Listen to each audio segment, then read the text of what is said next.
हाय सांग मैंने जय जगन्नाथ। इंडिया और ऑस्ट्रेलिया मध्य तीनोटी वनडे से मैच खेलाबार अच्छी जो मैच खेलाबार अच्छी से इंडिया टीम प्लेयर सिलेक्शन हो सारी टीम घोषणा करा जाई सारी से आमर रोहित शर्मा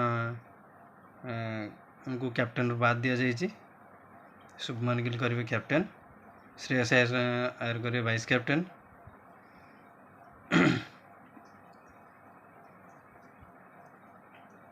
तेणु आपण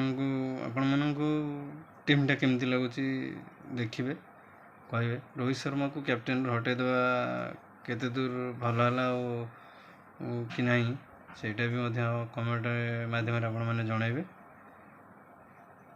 रोहित शर्मा तो भल प्लेयर, भल मैच विनर, भल कैप्टेनशिप करती।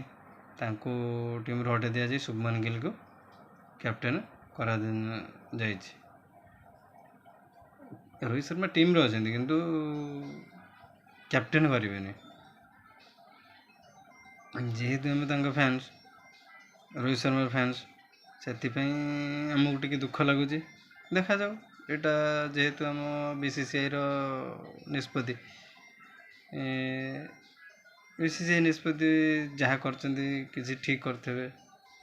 आगु को वर्ल्ड कप मैच अच्छी ओडीआई 2027 से लक्ष्य रखी बोधे टीम चयन करा जाइए।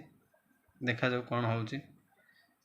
रोहित शर्मा को कैप्टन हटैबा केते दूर ठीक कि भूल आपण मैंने कमेंट रे जनइबे।